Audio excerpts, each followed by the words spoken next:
Greetings and salutations. I can't believe I barely made it. I'm going to do this before midnight. Huh? Education is the passport for the future. Education if we want a better life.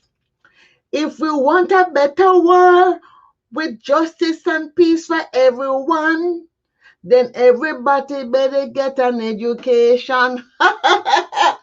Yes, I just made up like about 5 minutes ago. I didn't, it's late, I'm tired, and I insist that I'm going to do that. Today, my friends, day 4, I'm going to be talking about SDG 4 and 5, education and gender.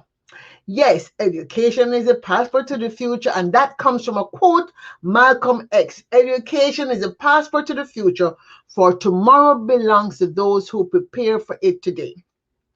So envision with me a headline from 2030, and it goes, with ICT, information technology, access being affordable to all, almost 80% of every child attending secondary school everywhere has the world in the palm of their hands.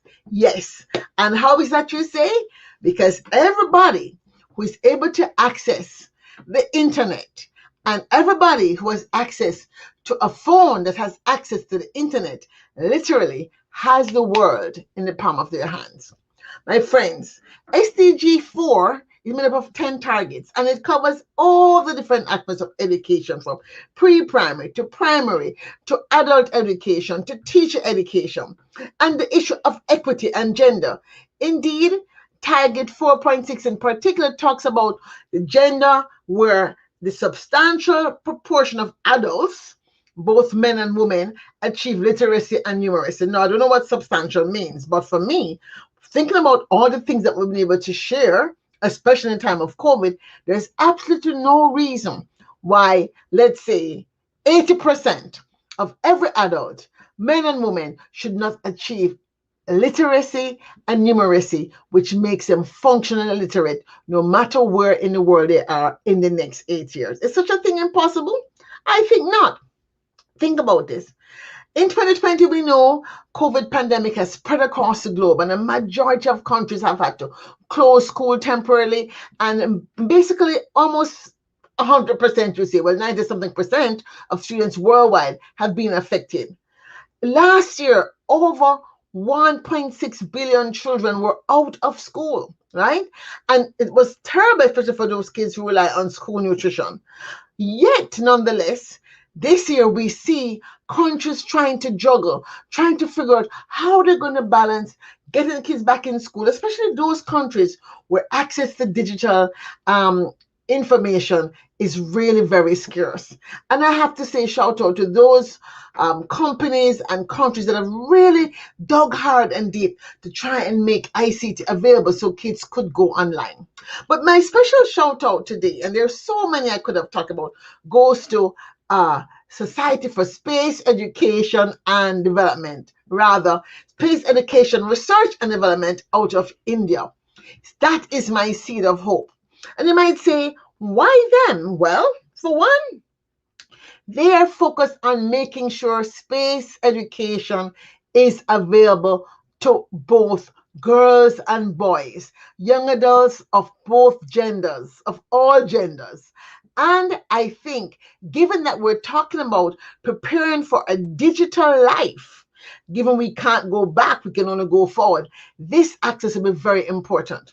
Goal number 5, the SDG for gender, speaks specifically to our need to ensure that women have equal opportunity across all parts of the system. Gender equality and empowerment for all women and girls, all forms of discrimination. And can you see how access to the internet could in fact make it more possible for girls who now have no opportunity to go to school for whatever reason to get access to education through radio, through TV, or through the phones that India is making available through cheaper and cheaper and cheaper, or I should say, inexpensive and more affordable ways. Cheap sound like it's going to break up soon, right? So that's why I'm giving my shout out and my seed of hope in particular to the Society for Space Education Research and Development based in India. Their community is committed to elevating and fostering space and research education universally. And it's exciting to see what they're doing, especially this year, October, for Space Outreach Week, which is the week right after World Space Week. Yes, their plan or their goal or their vision is to try to get 1 million space enthusiasts online with them exploring space, along with those who are members, those who are partners, non-stop for 14 days during their Outreach 2021 program.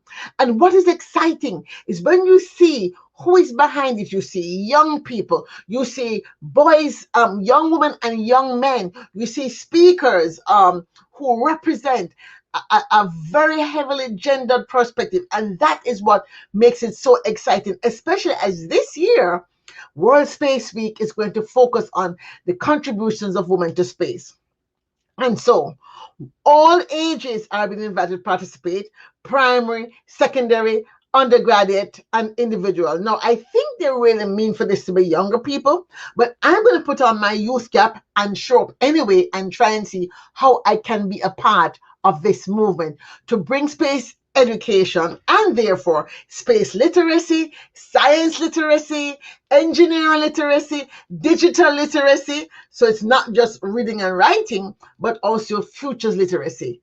And so, my friends, I am just excited that today I can reference the seed of hope that has meaning for me and remind you that George Eastman said, the progress of this world depends almost entirely upon education. And as Will Durant says, education is the transmission of civilization. So with that, my shout out is over. I'm way over time again. But walk good onwards. Ubuntu. What was my song again? Education is the something other of the future. Education is the means to a better future. Education, the fuel for a better life. If you want a world of peace and hope and justice, then everybody better get an education. Good night, everyone. I am a little bit over 5 minutes, actually way over 5 minutes, but on the 8. And I must say, it's all good because I did 2, 4, and 5, SDG 4 and 5, education and gender. Good night, everyone. Walk good.